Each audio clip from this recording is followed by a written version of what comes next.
ว่าน็อตยิงมีบ่ตัวยิงมีคันมีแหละเอาน็อตก็ได้เนาะมันจังกันหัวประกันตัวมันน็อตโดยเอาลิตรปูมันอัศบมีอย่างกันนำเอาตัวมันขักเลยสั้นเดียวเขาสิไปซื้อให้ก่อนเดี๋ยวขอเงินน้ำเจก่อนมีแบบนี้บ่เลยมันผมพอดอกถุงหนึ่งเนาะบ่พอเอาตรงได้เอาลายแต่เอาเป็นโลก็ได้โลละโลเซนเศร้าแต่ขนาดนั้นเขาจะไปให้สร้างเบิ่งก่อนว่ามันแบบนี้บ่จับถูกตัวนี้ไปเฮ้อันสร้างเบิ่งก่อนก็ได้หรือว่าเอาเป็นตัวหันจับให้สร้างเบิ่งก่อนก็ได้ว่าแต่มันได้บ่ยาวกันมันมีเบิ่งดูบ่นี่มันแม่นบ่แม่แล้วอันนี้แหละเดี๋ยวยังเพิ่มสีนี่แหละแม่นบ่กายบ่เลือตัวนี้เนาะลองยิงเบิ่งก่อนเพราะว่ามันเดือนเป็นถุงเราไปส่งเขาเบอร์นี้เอาเบอร์นี้ใส่ได้แล้วเงาที่บ่ดีได้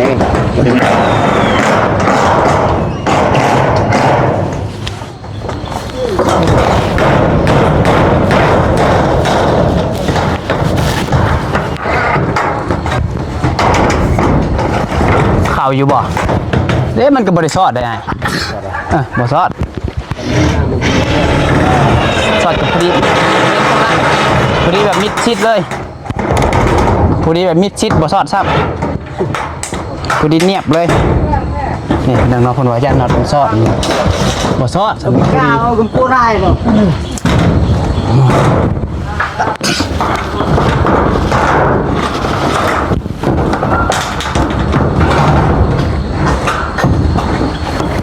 ใจแมทเทคคือไงได้เพื่อความแน่นอนเนาะแต่มันพลาดมาแบบปวดเลย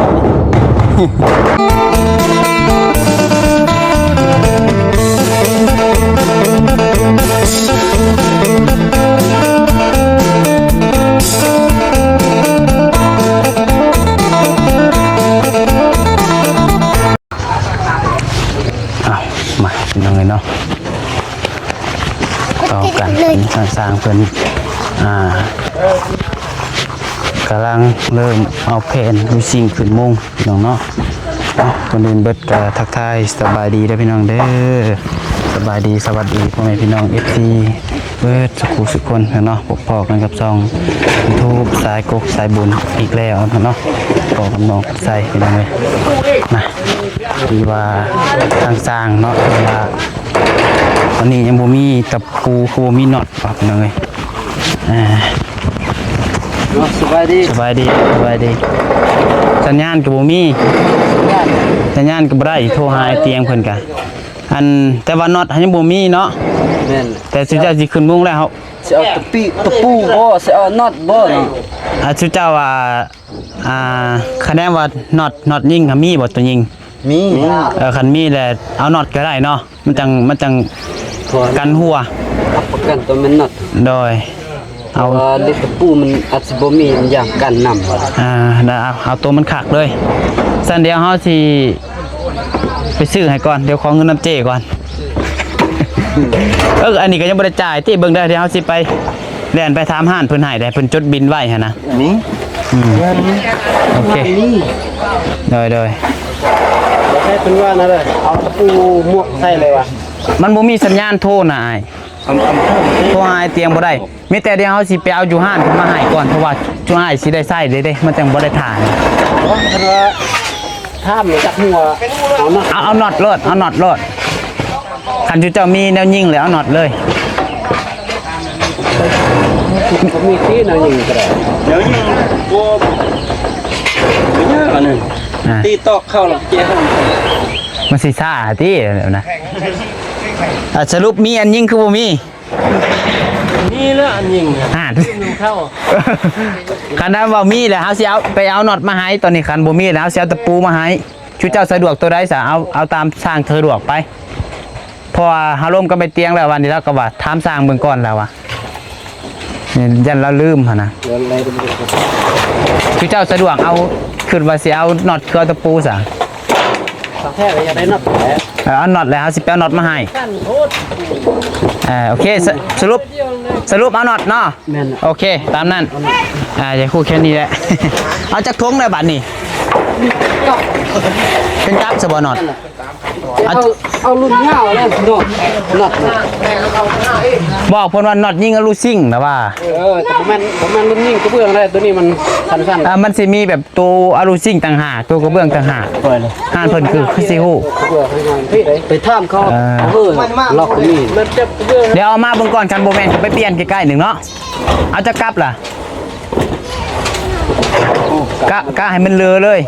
กะมันเรือเลย เรือ ฮะ ที่ผสมกับก้อน สองกลับบ่โอเคตามนั้น กับผมไม่กับ ขายเป็นทงยาง กระเบื้องได้กระเบื้องมันยาวโคตรเลย เฮาเบิ่งค่ะตอนเฮาเคยเห็นอยู่บ้านเฮาเป็นศพถุงยาง ก็มี ตอนเฮาซื้อไปให้ล่าสุดเฮาเฮ็ดเทือนอยู่นะฮะเป็น6 7ถุงเป็น10ถุงผู้ใด ประมาณ4 เส้นหมดน็อต5 เส้นครับวิญญาณก็ได้โมน็อตแนวแม่นอีปิ้งอยู่น็อตว่ามันทัน บ่พ่อเพิ่นขายทั้งนี้หาขายเป็นศพบ่ล่ะคือขายเป็น แม่มันคือกัน คือกันบ่ บ้านนอกเนี่ยเป็นสุดยางกันนะ แม่นเป็นศพถุงยาง เขาเขียนน้ำเบอร์กันแหละเท่าไรจานะ แล้วจักศพบัดนี้ เอา2 ศพมาก่อนมาพ่ออย่ามาไหม 2ศพได้เดียวหนึงได้ โอ้ตอนอาจจะซื้อถุงใหญ่นะอีนายขายอีนั่นขายคนบุ้งนี่นี่ถุงนี่5,000เขาจะไปซื้อเอาคนอื่นบ้านคนจีนมาเทศ 7-80ผู้ติ จิแมนมาถามเจ้าของมาเทศอะไรได้อายเลยประสัน โอเค อะไรก็คุ้มเลยเรื่องไฟ โอ เลย เคเดี๋ยวเอาชีวิตเบิ่งให้ก่อนซะเอาประมาณ2เนาะ เรื่องไฟเอาตอนนั้นแหละ นั่งเงินเมิด ชื่อนอด เมิด เฮ็ดได้ซะบัดนี้คือติดหนีเอาบ่ โอนออก เพิ่นให้ติดอยู่บ่เลยเดี๋ยวสิไปนำบ่ ไปชื่ออยู่ใส่ เอาไปเอาอยู่นี่แหละ นี่บ่ แต่คุณว่านั่นก็จะถ่ายนี่ก็ได้ยันลูกสิแลนยาวสิแลนให้ก็ได้อันนี้แหละ ให้เพิ่นเฮ็ดดินมาก็ได้ โอเคสังกะสีเกมบริจ่ายที่สั้นให้ผลรวมในหันเลยโอเคไปเป็นยังไงเดี๋ยวขี่รถซัพพอร์ตนี่แหละไปโอ้ยเนี่ยพอได้ซอยเพิ่นเป็นยังไงสัญญาณกับบูมี่นะโทรถามอ้ายเตียงก็ได้อึ๊บ ซากบ่ได้ซาก โอเคอึ๊บนี่แหละโอเคปึ๊บไปเดี๋ยวแลนเวียกซอยเพิ่นก่อนพี่น้องเนาะได้บ่ซอยกันได้กับซอยกันพี่น้องเอ้ยมันจังบ่ได้ถ่านะปึ๊บ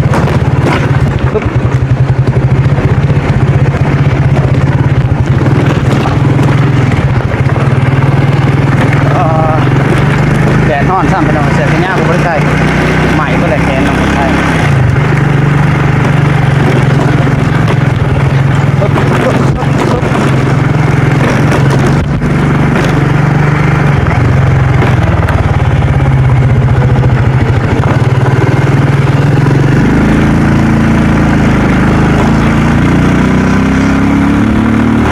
ขับรถขึ้นโค้ง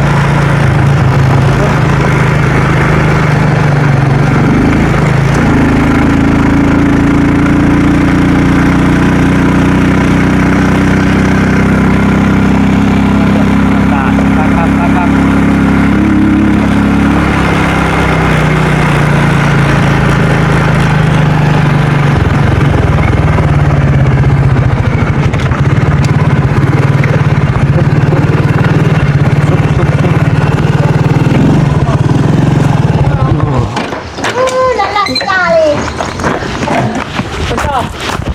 มันฮอดสบายดีไหมค่ะ ดีเจ้า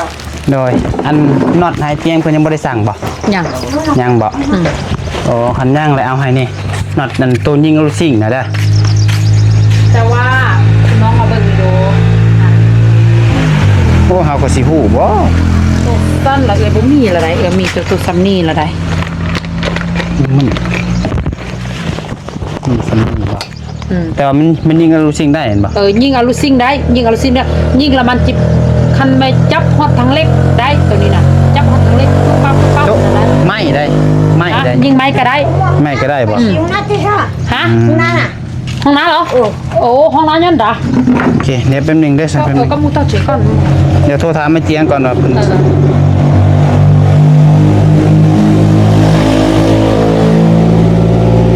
ป๊บนึง บ่ได้มาแวะเลย โอเคมีแบบนี้บ่เลย มันผมพอดอกกลุ่มหนึ่งนี่เนาะ บ่พอเอาตรงได้เอาหลายแต่เอาเป็นโลก็ได้โลละโลแสนเศร้า โลแสนเศร้าแต่ขนาดนั้นเฮาสิไปให้สร้างเบิ่งก่อนว่ามันแม่นแบบนี้บ่ จับถูกตัวนี้ไปเฮ้อันสร้างเบิ่งก่อนก็ได้หรือว่าเอาเป็นตัวหันจับให้สร้างเบิ่งก่อนก็ได้ไว้แต่มันได้บ่ยาวซำนี้นะมันมีแต่เบิดตัวนี้เนี่ยน้อยกว่านี้มันบ่มีละมันบ่มีตัวสั้นกว่านี้นะมันมีตัวยาว ตัวใหญ่กว่านี้ก็บ่มี ฮะ มีแต่สำนี้เลย ตัวยาวกว่านี้มีแต่ว่าตัวสั้นกว่านี้มันบ่มีเอามาก่อนสักหาไปขนาดเรืออะไรมาส่งได้เนาะได้โอเคแต่ก็เขียนบินไว้เด้อไปหาเตียงมาจ่ายเด้อเอามาก่อนสักหาคันเรืออะไรมาส่งคันบ่พอสิมาเอาอีกถ้าเกิดเราใจดีอยู่พี่น้องเอ้ยโอ้ตาย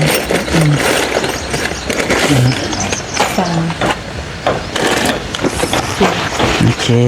นี่ครับเขียนใส่สังกะสีเพิ่นเขียนบ่ได้จ่ายแล้ววะยังเพิ่นจะมาจ่ายเอากระดาษเอาไว้เขียนใส่บินนั่นแหละยาวสิบอกเพิ่นนี่ทงเท่าใดนี่อันนี้วะทุ่งหนึ่ง60,000โอเคมันมียางมันนำเด็กเป็นยังไง6 3 แสนแม่นบ่ไปซื้อได้1 2 3 4 5 5 6 30มันละ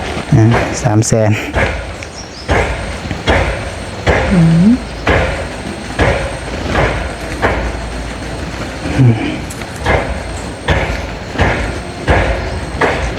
จำงานกูอย่างนี้เนาะโอ้ใส่ถุงเท่านี้ไปเรื่องไงเอาน็อตเดียวไปให้สร้างเพื่อนเพื่อนสะพอนโอเคนั่งอยู่นี่ป่ะเอาจ้องมายืมแน่ใส่แดดจะเป็นวินเลยเป็นยังไงแลนพุ่นแลนพี่อยู่แมนบ่แมนไปเราไปสร้างกันลงมือจึ๊บอ่อนพี่น้องอ่อน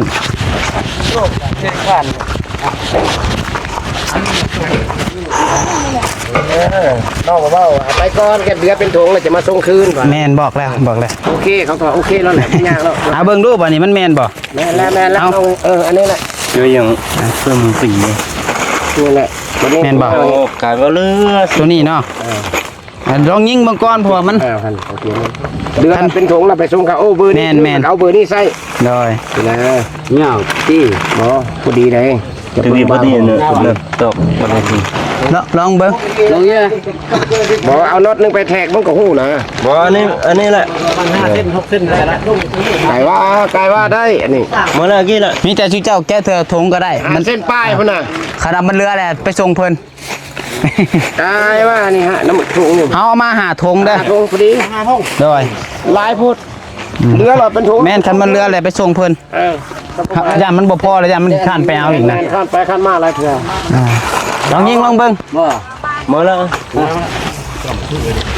จะเอาน็อตนึงแง่จะเบิ้งกันอันนี้เหรอดึงเข้าอันนี้เท่าไหร่ลองแก้เบิ้งเลยมุ้งมือยัดกันแต่ก็จากเนี้ยซอดไหมแล้วลุงซอดนี่เนาะโอ้จะใกล้จะบดจักเลยทียืมได้เก่าแต่ว่าเอาแบบมาทงก่อนแบบอะไรเงี้ยเอาตัวนั้นใส่ไม่ยืมต้องมาขึ้นไล่แล้วเราอันยืมถือว่าเริ่มเอาขึ้นมุ้งเนาะไก่แล้วยังไงพอดี2ซอดไหมป่ะซอดลายป่ะจ๊ะไม่เดียวก็พอดีแล้วขนาดซอดจันนะไม่บ้างคนน่ะ3 เส้นละไม่น่ะโดยโอ้ไม่กะอันมือไปเอามากัหายากแถมไม่กะลำดับมีมือแซ่บโอ้แซ่บมีโจ้แซ่บเอามาดึกเอาพี่น้องคือว่าเริ่มมุงแล้วเด้อพี่น้องเด้อเพื่อนซานสาวพรมาย่อมมันเอาอ่ะ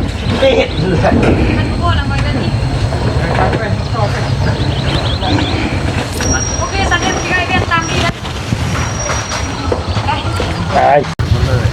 โอ้โหดรก้มตะกุนคือว่าเป็นไปเอาวัน สว่านมาพี่น้องเลยเสือ สักเต็มตัวบ้านนี่ก็สักเต็มตัวบ้านแล้วจะยังมันนี่กันเลย สว่านซ้ำยิงฮอดครึ่งแบตเบิดหมดอ่ะ ผมมีซ่องมันไฟแบตบ่หมดไฟหมด ไฟมันเบิดหั่นแหละ ลำบากไฟประมาณมืออื่น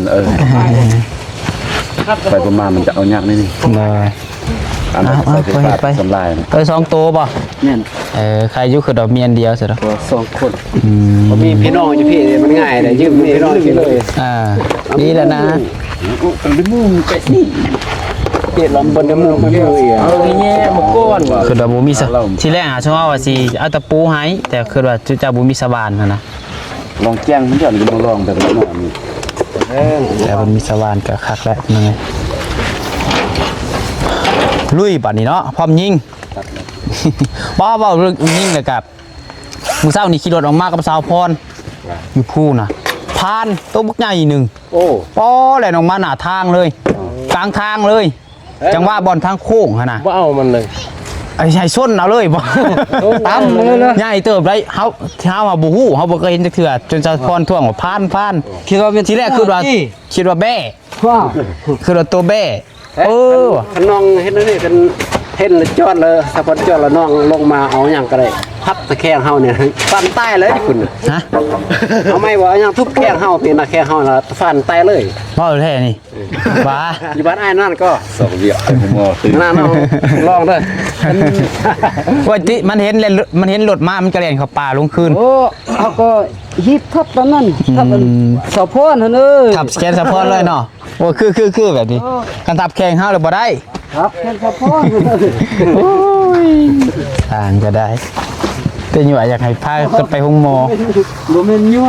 บอกความจริง มันความจริงบ่ นั่น ไม่ได้หาพานะทับแม่สะแขกเจ้า เอามีเด้บ่เห็น แต่ก็ลายได้เบิ่งช่วงทางนี้เนาะพานนี่ บ่มีแล้ว ฮะเอาแสดงว่าเห็นมื้อเช้านี่บุญตาเฮาบ่ แม่น โอ้ประทับบ้านสาพรเพิ่นหลายๆเพิ่นว่า เขาไปไล่ตลอด แต่ก็ใหญ่อีหลีได้มื้อเช้านี่หัวบ่ต่ำได้30ผู้จัก30โลนะโอ้ยมาเห็นแต่ในโทรศัพท์เห็นแต่ในข่าวดอกฟานมื้อนี้ได้เห็นตัวจริงพี่น้องเอ้ยกับส่วนหลายเห็นในตลาดก็สิ้นพานเพิ่นว่าหลายสิ้นพานเด้อแต่ก็จักแท้บ่แท้ บางคนก็ว่าหมูป่าหมูปีไปอยู่แท้หมูบ้านไปอยู่ป่าก็ไปซิว พี่น้องเคยอัปเดตให้เบิ่งเรื่องเงินหนึ่งซ่านคือว่าเรื่อยๆเนาะหนึ่งซ่านก็ได้มันบริสูงมันได้มันก็ ผมว่าเองรอตอนนี้ยังมีอยู่อ่ะก็ได้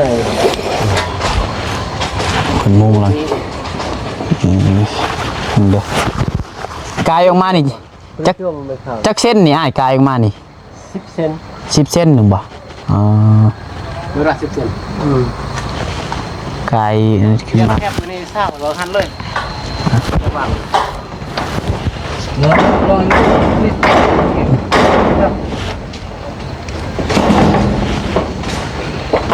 มีสัก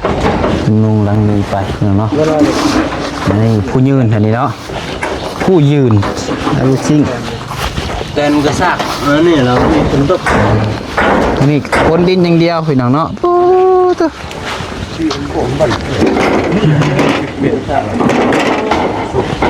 ปากไปยังทราบเลยล่ะนั่นนี่ก็ คุณวสาพรเมื่อนำสัญญาณนะพี่น้องเชื่อได้เชื่อบ่ได้อีกโอ้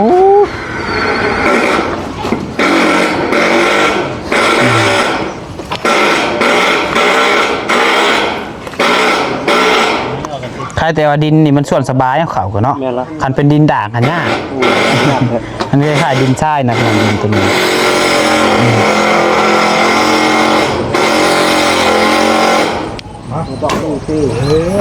พวกนี้ ไปปึ๊บโอ้ถือว่าหอมสิเต็มเนื้อนี่เนาะ เต็มในห้องหนึ่ง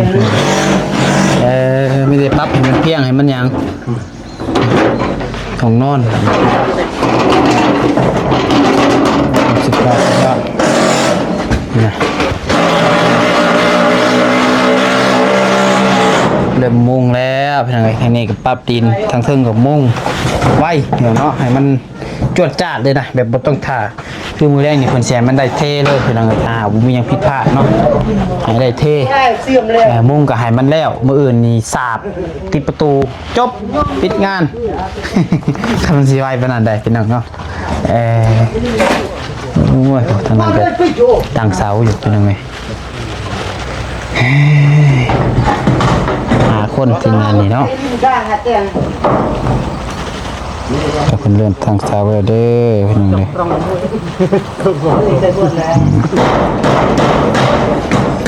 ห้องครัวในปีเป็นคอมเมนต์มาว่าจะให้เฮ็ด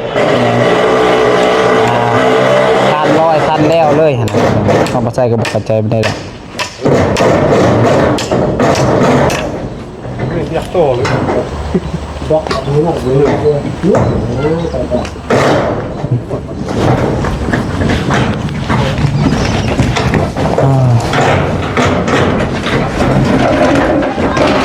แจกผัดไปพี่น้องมันเหยียบเบียดไปเยี่ยมมากเลยผัดไปนี่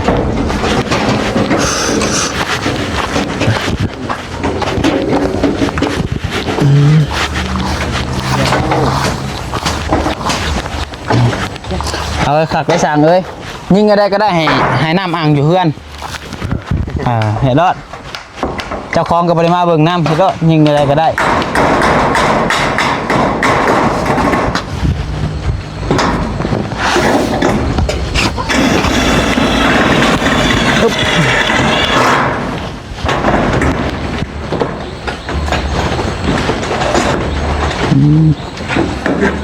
สบายยังมาตรงไหนครับแล้วมันก็กลาดนะก็กลาดขนาดเยอะนี่ก็รอบมัน แล้วบอกมุ่งนี่ฮะแล้วบอกมือนี่มุ่งนี่แล้วชิไหวบนนั่นผมบอกโอ้สุดยอดแล้วมึงนี่ฮะ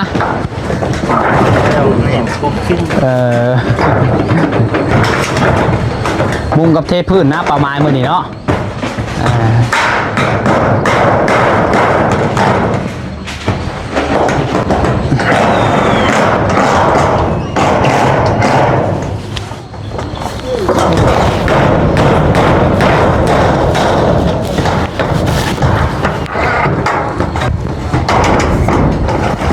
ข่าวอยู่บ่เด้มันก็บริสอดได้ไงบ่สอดกับพอดีแบบมิดชิดเลยพอดีแบบมิดชิดบ่สอดซ้ำพอดีเนียบเลยนี่ดังน้องคนว่ายันน็อตสอดบ่สอดสมมุติพอดีเอาคุณปูได้บ่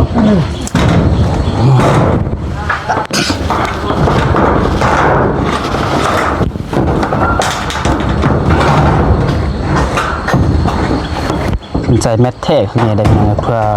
ความแน่นอนเนาะแต่มันพลาดมาแบบปวดเลย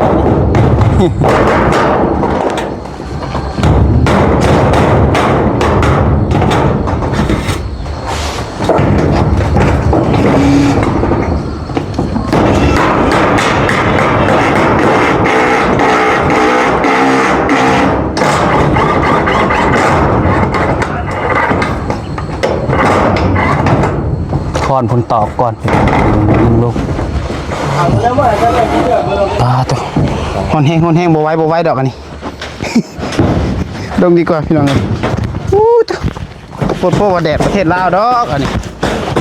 เอา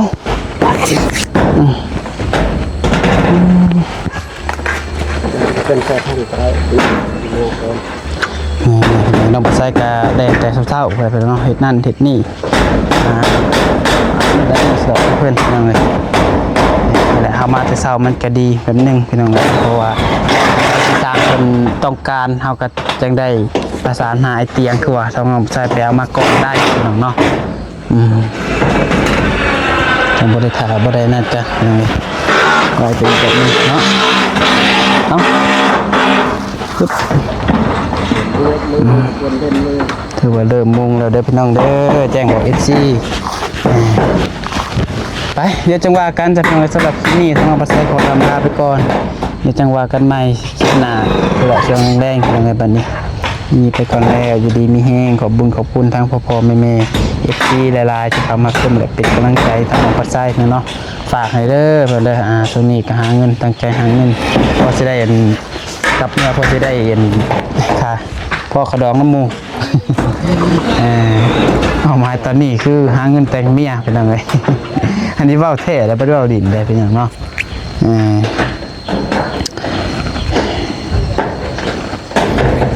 ไปเมื่อไรนำปัจจัยก็เป็นยังไงเดี๋ยวขอพักผ่อนกันบัดนี้สุขมันร่ำรวยปัจจุบันสุขคนเป็นยังไงโดยสบายดี เราไม่มึง